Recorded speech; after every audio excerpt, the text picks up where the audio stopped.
Propósito hoy llega a su fin. Para los que la han estado siguiendo, pues bueno, es el último tema que damos hoy. Me gustaría que todos, por favor, abrieran sus Biblias en Hechos 2.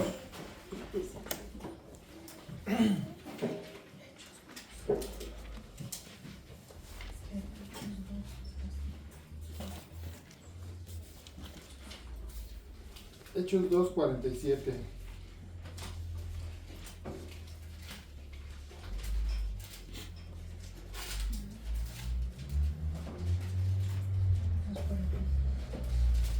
El tema que hoy con el que concluimos es: el crecimiento lo da Dios. Si estamos en el lugar correcto, con la actitud correcta y con la disposición correcta, lo más seguro es que en cualquier lugar donde estemos crezcamos. Que en cualquier lugar donde nosotros, bueno, los que están aquí, pues esa es la actitud correcta para crecer. Porque el crecimiento no lo da el tiempo, la madurez espiritual no la da el conocimiento de la palabra. La madurez espiritual viene cuando nosotros tenemos un compromiso real con Dios, porque al final de cuentas, Él nos conoce en lo más profundo de nuestro corazón. Él sabe de qué adolecemos en lo más íntimo. Él sabe cuál es nuestra mayor debilidad, si es que la hubiese. Él sabe nuestra mayor intención y nuestro mayor anhelo. Y el fin de la iglesia es que entendamos cuál es el propósito de Dios. Y ya lo hemos entendido claramente, que el propósito de Dios es que nos parezcamos a su Hijo, que seamos conformados a su imagen. Y cuando habla de imagen, está hablando de su carácter moral. Y el otro propósito muy fundamental y definido también por su palabra es que prediquemos a Cristo, que vayamos y hagamos discípulos. Y yo quisiera entrar este año con fuerza. Y para que ustedes, si les sirve de ejemplo o de motivación, la primera ocasión que vamos a tener de evangelismo juntos, lo vamos a tener con una bocina en la esquina, con un micrófono y predicándole a la gente que pase. Y lo voy a hacer yo, porque quiero darles ejemplo, no porque yo sea el mejor, sino porque quiero que nos desafiemos a nosotros mismos. La iglesia debe de funcionar para lo que Dios la ideó, la escogió y la instituyó. Es predicar, anunciar las virtudes de aquel que nos llamó de las tinieblas a su luz. Si entendemos este llamado, este propósito, esta visión, entonces vamos a poder tener un sentido por el cual vivir como iglesia. No es el hecho solamente de congregarnos y estar recibiendo palabra y estar pensando, estar escogiendo o meditando solamente en que esta predicación me gustó, esta no, eso no tiene nada que ver. Tiene que haber un crecimiento, y el crecimiento tiene que ver con el hecho de que tenemos que funcionar ahora cada quien en el lugar donde Dios nos pone, en este cuerpo, en esta iglesia. El apóstol Pablo compara la iglesia con el cuerpo humano, donde todos tienen una función, donde todos somos parte del cuerpo, estamos unidos con coyunturas, estamos unidos, entrelazados unos con otros, de manera que si este dedo se machuca, me duele también el otro. Así debe de funcionar la iglesia. Y cada quien debe de tener una función específica dentro de, y esto no le toca al pastor, esto es entre usted y Dios. Por eso el tema de hoy se llama: el crecimiento lo da Dios. Y para iniciar tenemos que ver también que Dios está completamente relacionado con la gente que llega a la iglesia a congregarse. ¿Y qué dice ahí? 47. Dice, alabando a Dios y teniendo favor con todo el pueblo. ¿Y qué hacía Dios? Cada día a la iglesia. ¿Qué hacía Dios? Y el Señor añadía a la iglesia los que habían de ser salvos. ¿Quién los añade? Dios. ¿Por qué los añade Dios? Porque la iglesia no tiene la capacidad de cambiar a un ser humano. La iglesia, su función solamente es predicar, pregonar, persuadir, invitar. Y Dios se encarga de lo que nosotros como iglesia jamás vamos a poder hacer. Jamás usted y yo vamos a poder cambiar una persona, porque el único que puede transformar y cambiar una persona es Dios a través de su Hijo Jesucristo. Entonces la labor de nosotros solamente es obedecer y tener una relación que nos lleve a una madurez, a un crecimiento, a poder entender cuál es mi labor específica dentro del cuerpo de Cristo, qué es lo que tengo que hacer. Y esto está relacionado a la madurez espiritual. Y ahorita vamos a estar viendo algunos versículos. Ahora vamos a Primera de Corintios.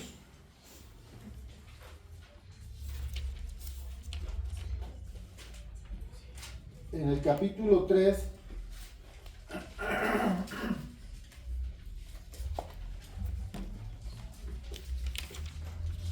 Vamos a leer el versículo 6 y 7. El contexto histórico de esta iglesia es que era una iglesia que tenía conflictos internos causados por una incapacidad espiritual que era producida porque eran inmaduros, no había la madurez, no tenían bien definido en su corazón su lealtad hacia Dios. Y miren lo que decían ellos. 6 y 7 dice, el apóstol Pablo les exhorta y les hace y desea que entren en razón y les dice, yo planté. ¿Quién plantó? ¿Quién sembró? ¿Quién llevó la palabra? ¿Quién predicó? El apóstol Pablo. El apóstol Pablo llevó la semilla de la palabra y él solamente la esparció. Yo planté, Apolos regó. Apolos viene siendo alguien así como aquellos que comienzan a darle los primeros rudimentos de la palabra. Son aquellos que comienzan a hablarles con ternura a las personas que llegan al conocimiento de Cristo. Yo planté, Apolos regó, pero ¿quién da el crecimiento? Pero el crecimiento lo ha dado Dios. No es el lugar. Si hay una amargura en tu corazón y dices tú, yo me voy a ir de esta iglesia porque no me siento bien, te vas a ir a otro lugar. Pero mientras no haya una relación o no haya un reconocimiento de tu falta, quizás de amor, quizás de perdón, quizás de espiritualidad, quizás de una búsqueda constante de Dios, a donde quiera que vas, el problema serás tú, no el lugar. Porque el crecimiento no te lo da la mejor iglesia, ni la iglesia pequeña, ni la iglesia grande, ni la iglesia, como hoy en día muchos dicen, con el pastor super ungido. Eso no te lo da. El crecimiento tiene que venir de una relación íntima y progresiva con Dios. Versículo 7. Así que ni el que planta es algo, ni el que riega, sino Dios que da el crecimiento. Y el que planta y el que riega son una misma cosa, aunque cada uno recibirá su recompensa conforme a su labor. El apóstol Pablo quiere expresar Y quiere que la iglesia de Corintio puedan llegar a una capacidad espiritual de madurez más alta. Porque eso no les está ayudando. Lo único que está haciendo es que hay entre ellos un choque. Y que ese choque los lleve a una división. Y un reino, decía Jesús, dividido entre sí, no prevalece. Cuando hay una ruptura dentro de una iglesia, lo más seguro es que esa iglesia va a producir gente resentida. Es necesario. La labor de Pablo era sembrar y la labor de Apolos era dar ese cuidado pastoral a las personas que estaban a su cargo. Ahora, ¿cómo es que nosotros podemos llegar a ser ese instrumento o ese barro en las manos de Dios? Acuérdese que Dios también se presenta a nosotros como un alfarero. ¿Qué hace el alfarero? El alfarero pone el barro dentro de la rueda o en la rueda, y el alfarero ya tiene en su mente, ya está proyectado en su mente lo que quiere hacer en el barro. Ya lo ideó, ya vio, quiere hacer una vasija para un uso específico. Entonces ya sabe lo que debe hacer, ya sabe cuánto barro debe agarrar. Quiere hacer una vasija grande, tiene que agarrar, él ya sabe la cantidad de barro que él necesita. Sus manos no necesita ir y pesarlo, sus manos son sus pesas. Él ya nos conoce, él ya sabe, él ya proyectó en su mente, en su corazón, lo que quiere para ti, Rosy, lo que quiere para tu familia, lo que quiere para Yelín y su familia. Él ya proyectó, él ya sabe. Pero nosotros tenemos que ser ese barro en las manos de Dios. Dios tiene planes de bien. Dios siempre va a querer hacer al hombre un hombre que sea un instrumento para su honra y para su gloria. Pero nosotros tenemos que ser ese barro en sus manos. El apóstol Pablo dice, nosotros solamente somos colaboradores de su gracia. Cada quien, como dice, va a tener su retribución por lo fiel que haya sido, por lo honesto que haya sido. Muchos predican a Cristo por un interés personal, otros lo hacen por amor, decía el apóstol Pablo. Pero a mí me alegra que el nombre de Cristo sea esparcido. Pero es mayor gozo poder hacer como colaboradores de Cristo en esta situación. Pablo y Apolos eran hombres que su intención y su deseo era que el pueblo llegara al conocimiento de Cristo. Ese era su único interés. No había un interés de poseer riqueza. No veía al hermano más próspero y decía, con este tengo. Lo veía como alguien que tiene una necesidad grande de Cristo. Y esto siempre va a llevar a la iglesia a ser encausados en el propósito que Dios quiere. Si usted me pregunta, ¿cuál es su deseo, pastor? No es que seamos la iglesia más grande. Sí deseo que venga más gente al conocimiento de Cristo. Pero mi deseo es que conozcamos a Cristo todos. Ese es mi deseo. Ahora vamos a buscar otro versículo. Aquí mismo. En el 3:13.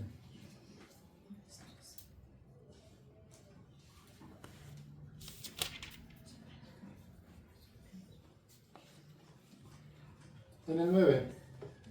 Hablaba de que si nosotros queremos o la clave para poder ser instrumento en las manos de Dios, ese barro, la respuesta está en el versículo 9.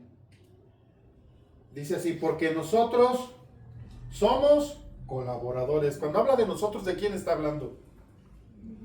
Está hablando de Pablo, de Cefas, de Apolos, de todos los que llevaron la semilla de la palabra. Nosotros somos colaboradores de Él. Y luego dice, y vosotros sois labranza de Dios, edificio de Dios. ¿Qué es una labranza? Cuando está hablando aquí de labranza, está hablando de ese campo, de esa tierra donde Dios va a cultivar su palabra. Ustedes son ese campo de Dios, donde Dios sembrará su semilla. Y si es buena tierra, esa semilla tendrá que crecer. Esa semilla, al ser cuidada por Dios, Dios lo va a llevar a ser un edificio. ¿Qué es un edificio? Algo ya que ya pasó un proceso y que ya es. No es un proyecto. No es algo que dice quizás llegues a ser. Él dice que si tú eres el campo donde Dios va a sembrar, lo más seguro es que vas a crecer. Y vas a hacerte, y vas a crecer, y vas a hacerte sólido, como un edificio bien cimentado en lo profundo del conocimiento de Dios. Cuando la Biblia habla de un edificio, está hablando de algo que fue planeado desde los cimientos y que fue proyectado para que fuese algo fuerte, que soportara. Cuando habla de edificio, está hablando de una casa de más de 2 pisos. No está hablando de una chocita ahí construida sobre la arena. Está hablando de algo que fue creciendo sobre lo sólido hasta llegar a ser un edificio. Esa es la obra de Dios en la iglesia.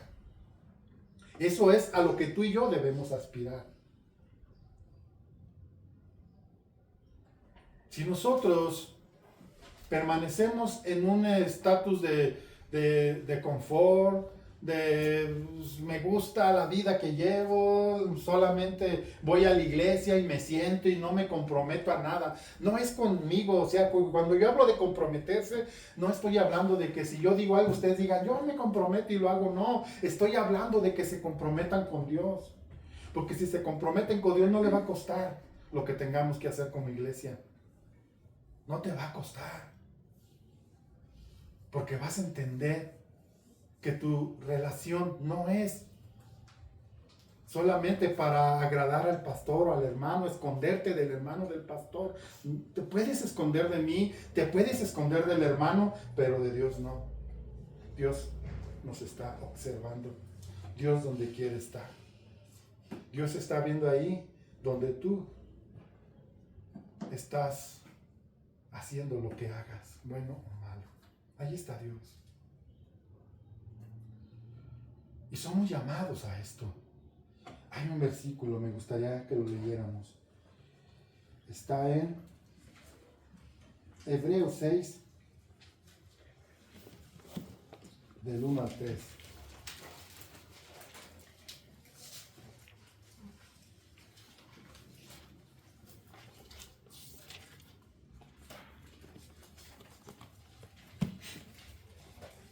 Hebreos 6.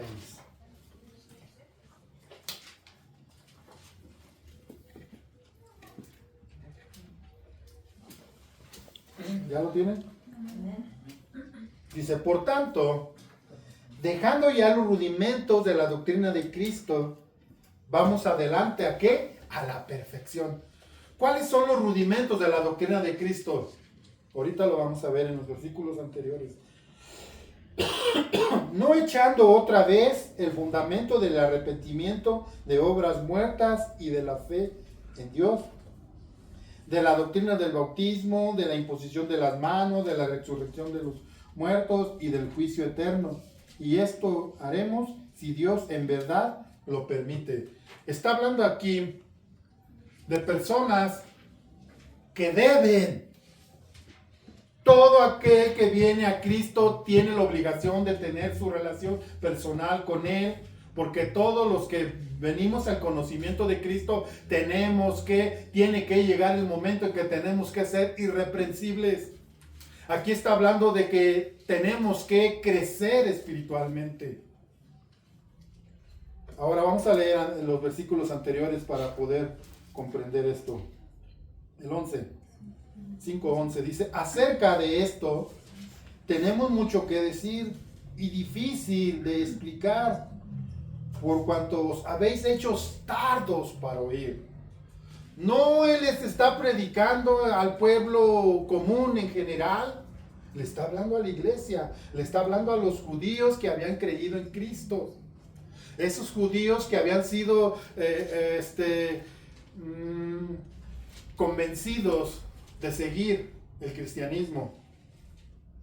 12. Porque debiendo ser ya maestros, después de tanto tiempo, tenéis necesidad de que se os vuelva a enseñar cuáles son los primeros rudimentos de la palabra de Dios. Y habéis llegado a ser tales que tenéis necesidad de leche y no de alimento sólido. Los está exhortando y les está diciendo que la madurez no viene solamente por el tiempo. La madurez viene por una relación plena con Cristo.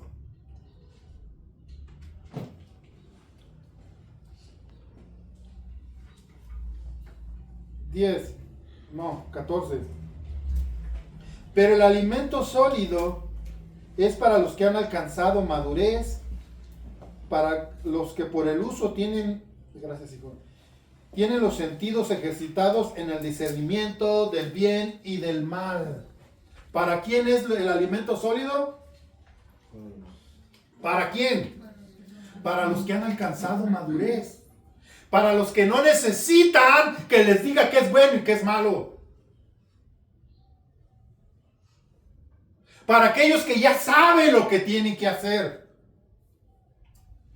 Para aquellos que no tienen que cuestionar a Dios si lo que estoy haciendo, lo que voy a hacer es bueno, es malo. No. Y hay un crecimiento.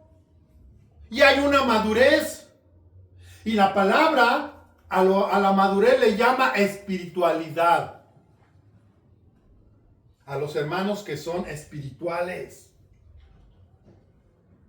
Ahora, imagínense una iglesia como Corinto, donde la mayoría de los que estaban ahí, no generalizamos, pero la mayoría de los que estaban ahí eran inmaduros. ¿Cómo era la iglesia? El apóstol Pablo dice que era una iglesia carnal. Era una iglesia donde se movía más la carne que el espíritu. Donde había iras, contiendas, murmuración los unos de los otros. Donde había chisme. Donde había persecución entre ellos. Todo esto era el resultado de una iglesia que es inmadura. El apóstol Pablo describe a la iglesia de Colosas como una iglesia que se dedicaba a la oración. Una iglesia que había sido y que había crecido en una forma, ¿cómo se podría decir? En un proceso de crecimiento, y no había retroceso hacia atrás, sino que iban creciendo.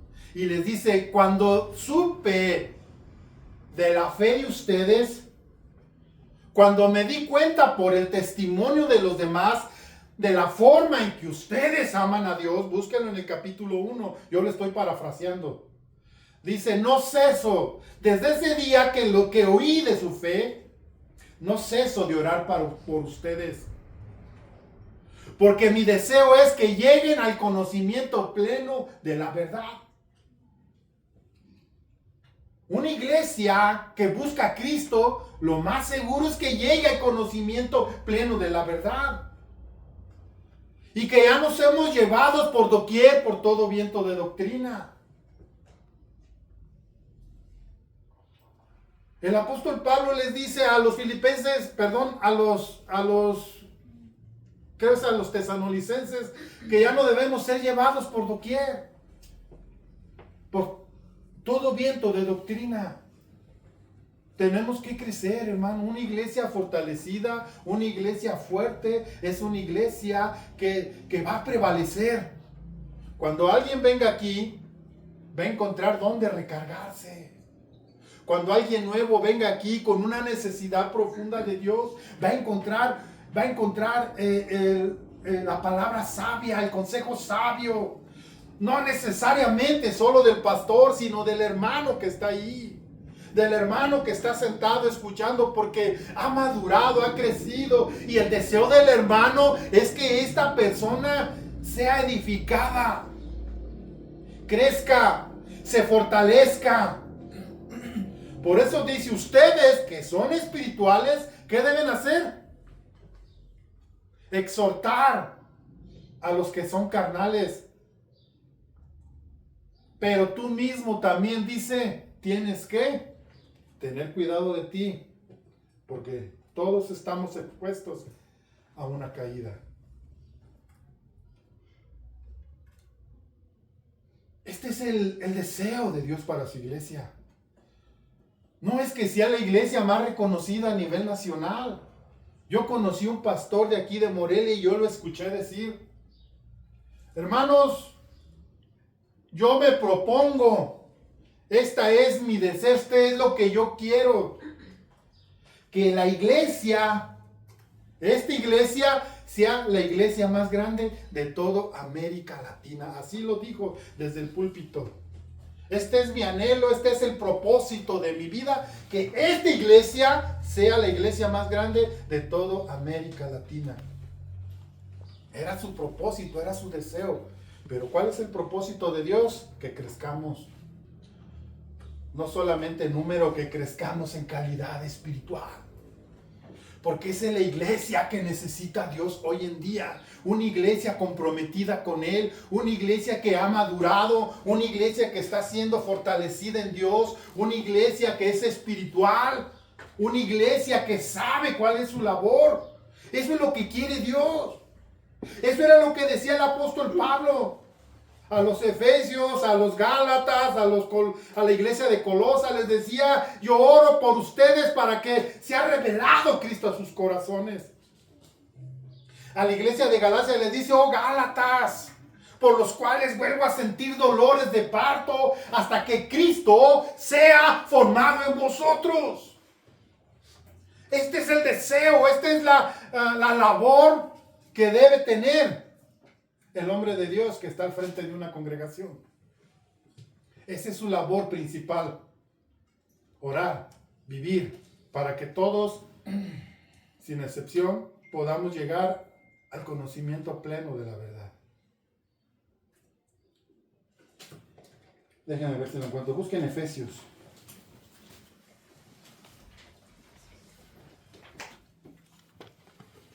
Es Efesios 4:13. Efesios 4:13, alguien ayúdeme a leerlo, por favor, ya casi acabamos. Ese proceso continuará hasta que todos alcancemos tal unidad en nuestra fe y conocimiento del Hijo de Dios, que seamos maduros en el Señor, es decir, hasta que lleguemos a la plena y completa medida de Cristo. ¿Lo digo yo o lo dice la Biblia? Ahora dígame, esta es o esto es la encomienda que Dios le da a los 5 ministerios que Él escogió para administrar su pueblo, para administrar su iglesia. Ahora vamos a leerlo desde el 11. Él mismo constituyó a unos apóstoles. ¿Cuál era la labor del apóstol? O en su momento, la labor de los apóstoles, ¿cuál era? Enviados a predicar. A predicar para que llegaran al conocimiento de Cristo. ¿Cuál es la labor del evangelista? Persuadir a la gente de su pecado para que conozca a Jesucristo. ¿Cuál es la labor del pastor? Cuidar a su iglesia y llevarlos al conocimiento de Cristo. ¿Cuál es el maestro? Enseñar a Cristo. ¿Para qué? A fin de perfeccionar a los santos para la obra del ministerio. Acuérdese, cuando enseñamos primera de Timoteo, ¿cuál era el motivo del apóstol Pablo para con Timoteo? ¿Cuál era? Que la fe de su abuela y de su madre se replicara en él. Que esa fe genuina pudiese llegar a la siguiente generación. Y esto es lo que el apóstol Pablo está especificando aquí. Dice, para la obra del ministerio, para la edificación del cuerpo de Cristo. ¿Qué debe hacer? Edificar, no derribar. 13, hasta que todos. ¿Quién?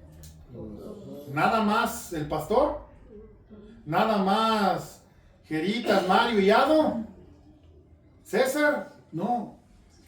Hasta que todos lleguemos a la unidad de la fe, del conocimiento del Hijo de Dios. Todos tenemos que llegar a este grado de conocer a Cristo. ¿Sabe por qué a veces no predicamos a Cristo? Porque no lo conocemos. Y no podemos dar lo que no tenemos, ya se los he dicho muchas veces. Nadie puede dar lo que no conoce, nadie puede enseñar lo que no tiene. Perdón, al revés. Nadie puede dar lo que no tiene, nadie puede enseñar lo que no conoce. Y la labor tuya y mía es conocer a Cristo. Esa es tu encomienda como iglesia. Y sigue. Hasta que lleguemos a la fe y del conocimiento del Hijo de Dios, a un varón que perfecto, a la medida de la estatura de plenitud de Cristo. Lea Mateo 5, del capítulo 5 al capítulo 7, ahí se va a encontrar cuál es la plenitud de Cristo.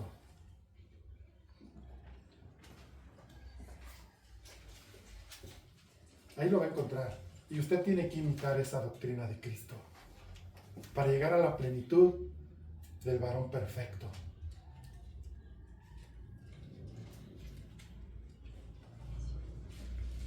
Cuando tenga tiempo, léalo en su casa, medítelo. Ese es el espejo para el cristiano. ¿Por qué? Porque ahí nos enseña los principios fundamentales y básicos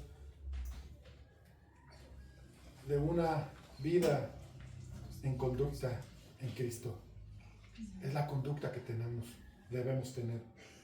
Y cuando nosotros entendamos esto y aprendamos a amar a nuestros enemigos, cuando aprendamos a perdonar, cuando aprendamos a ir una milla más, cuando aprendamos a poner la otra mejilla, cuando aprendamos a valorar el sacrificio de Cristo, ustedes irán en un proceso de perfección, según la perfección de Cristo, o a lo que Dios le llama perfección. ¿Somos infalibles? Jesús llegó y le dijo a Pedro, Pedro, Satanás me ha pedido permiso para zarandearte como al trigo, pero yo he rogado a Dios, ¿para qué? Para que tu fe no falte. Vamos a ser zarandeados como el trigo. Y quizás en algún momento vamos a caer en algún pecado. Pero tendrás que levantarte de ahí y apartarte de ese pecado. Todos somos seducidos de muchas maneras. Yo siempre he dicho que este artefacto es de dos filos, porque por medio de esto podemos buscar cosas que me enseñen de Dios, pero también por medio de esto puedo encontrar cosas que me alejan de Dios. Por eso es que tenemos que vivir una vida en un proceso de crecimiento. Busquen a Dios, hermanos. Vamos a buscar a Cristo. Establezca un tiempo de oración todos los días. Busque un momento estar a solas con Dios. Así sean 5, 10, 15 minutos, pero que sea un momento en el cual usted vaya allí y le diga a Dios, Señor, fortaléceme, dame fuerzas, ayúdame. Quiero crecer, quiero fortalecerme en ti, quiero poder edificar la vida de otro, Quiero tener una palabra que provenga de ti para poder hablarle a otro y que ese otro pueda entender y pueda tu palabra hacer vida en su corazón. Eso es lo que tenemos que hacer como iglesia. ¿Saben qué pasó con ese pastor que se propuso tener la iglesia más grande de Latinoamérica? Fracasó. Porque la iglesia más grande de Latinoamérica está en Brasil. No está en Morelia, Michoacán. Todo lo que es del hombre fracasará. Pero todo lo que es de Dios vence el mundo. Y ustedes tienen que buscar el propósito de Dios. Y cuando ustedes estén en el propósito de Dios, no van a estar frustrados. Porque van a entender que aunque sea una sola alma que ustedes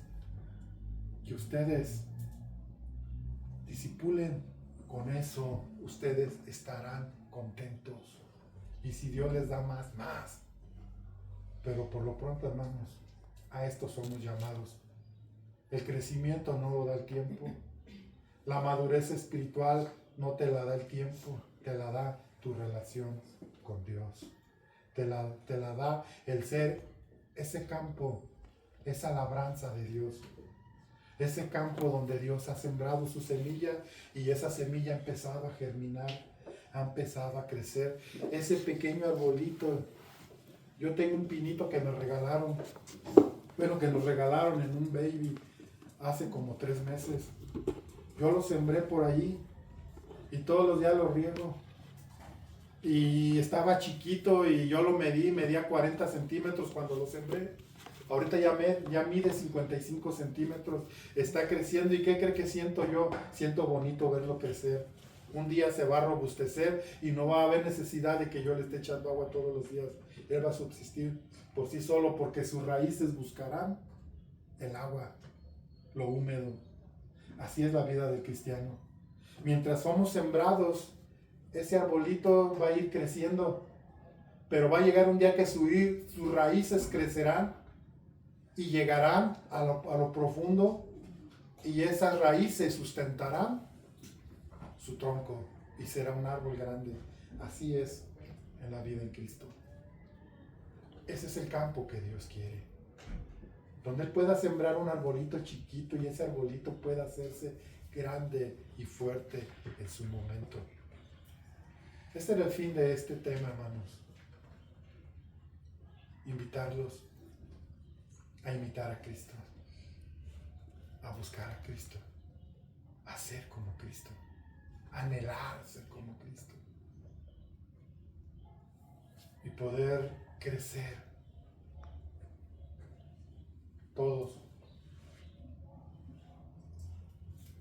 Cierren sus ojos.